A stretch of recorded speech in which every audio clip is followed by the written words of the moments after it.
Hi friends, कसे आहेत तुम्ही सगळेजण? तर चला बनवूया आज दोन रेसिपी जे तुम्ही नाश्त्यासाठी किंवा टिफिनसाठी किंवा लंच डिनरसाठी कशासाठी यूज करू शकता. इथे एका भांड्यात मी अर्धी वाटी नाचणी पीठ, अर्धी वाटी तांदळाचं पीठ आणि अर्धी वाटी ज्वारीचं पीठ. तर तुमच्याकडे कोणत्या याच्यातलं एक पीठ नसेल तर नाही वापरलं तरी चालू शकते. आणि इथे मी मीठ चवीनुसार टाकलं, पाव चमचा हळद टाकलेली आणि अर्धा चमचा लाल तिखट टाकलेले. तुम्हाला याच्यात कांदा वगैरे टाकायचा असेल तर ते पण टाकू शकता आणि पाव चमचा गरम मसाला टाकलेला आणि इथे मी थोडी कोथिंबीर कापून टाकलेली. तुम्हाला कांदा किंवा गाजर वगैरे असं किसून टाकायचं असेल तर ते पण टाकू शकता. ते इथे मी बघा थोडंसं पाणी टाकून मिक्स केलेलं आहे. जेवढं पाण्याचा अंदाज तुम्ही घ्या. तर इथे मला 2 ते 2.5 वाटी पाणी टाकलेलं आहे. हे बघा एवढं मिश्रण असं पातळसर करण्यासाठी.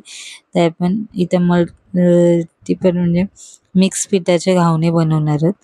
तर इथे मी बघा पॅन गरम करून घेतलेलं आहे आणि त्याच्यावर थोडं तेल लावून ग्रीस करून घेतलेलं आहे. तुमच्याकडे ब्रश नसेल तर तुम्ही नारळाची शेंडी किंवा कांद्या वेंद्याने ह्याच्यामध्ये तेल लावू शकता.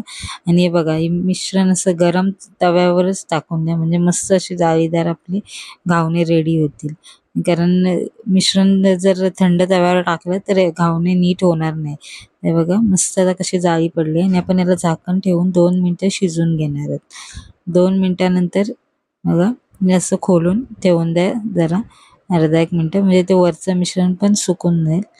जर ही रेसिपी तुम्हाला आवडली तर लाईक, सबस्क्राईब आणि शेअर करायला नक्की विसरू नका. इथे बघा जर सकाळी सकाळी कसं घाई जर काही नाश्त्याला नसेल तर असं तुम्ही पिठं असतील ते सगळे मिक्स करून असं घावणं नक्की बनवून द्या मुलांना टिफिनमध्ये. तर मी आता बघा पलटी करून घेतलं आणि परत पलटी करून आपण 1 ते 2 मिनिटं याला शिजवून घेणार आहोत. आणि मस्त आपलं घावण रेडी झालेलं आहे. तुम्ही मिक्स पिठाचं घावण नक्की करून बघा. तुम्ही भाजी किंवा कोणती चटणी याच्याबरोबर मुलांना डब्यात देऊ शकता आणि मुलं नक्की खातीलच. नक्की सॉफ्ट झालेलं आहे. तुम्ही कशाबरोबरही मुलांना खायला देऊ शकता. भाजी वगैरे कोणतीही पण किंवा चिकन, अंडा वगैरे याच्याबरोबर पण देऊ शकता. तर नक्की आवडली तर लाईक, सबस्क्राईब आणि शेअर करायला विसरू नका. तर आता दुसरे आपण तर इथे मी तांदळाचे घावण बनवणार आहे.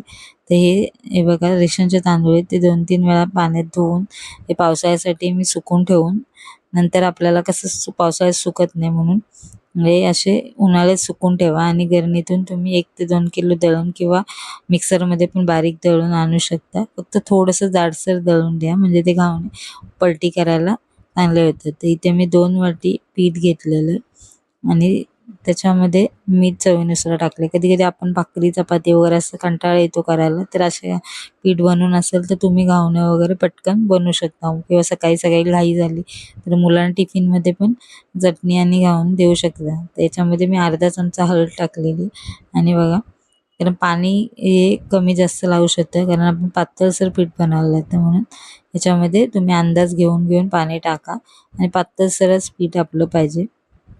आता माझ्या 2 वाट्यामध्ये मला 5 वाट्या पाणी लागलेलं आहे. कारण पूर्ण पीठ पूर्ण पातळ झाल्याशिवाय चांगलं लागत नाही आणि दरवेळेला मिश्रण कसं थोडं जाडसर असल्यामुळे ते पातेल्यात खाली बसतं. म्हणून कधी घावण बनवताना प्रत्येक वेळी थोडंसं हलवून पीठ तुम्ही हे तव्यावर टाकत जा. तर इथे बघा मी पॅन गरम करून घेतलं आणि परत त्याला तेलाने ग्रीस करून घेतलं. तेलाने ग्रीस केल्यानंतर थोडंसं गरम झाल्यानंतरच पीठ असं एका साईडने टाकूनची सुरुवात करा. कारण तवा गरम असेल तरच चांगलं हे होतं. ते बघा तवा गरम होता म्हणून मस्त अशी जाळीदार आपलं घावण रेडी झालेलं आहे. तुम्ही हे नुसतं चटणीबरोबर पण खाल्लं तरी तेवढंच टेस्टी लागतं किंवा भाजीबरोबर पण तेवढंच टेस्टी लागतं. तर नक्की हे करून मुलांना द्या. हे बघा तर मी ते झाकण ठेवून 2 मिनिटं याला शिजवून घेते. जास्त वेळ पण लागत नाही. असं पीठ आपलं रेडी असेल तर तुम्ही अजून वेगवेगळ्या प्रकारचे याच्यामध्ये करू शकता.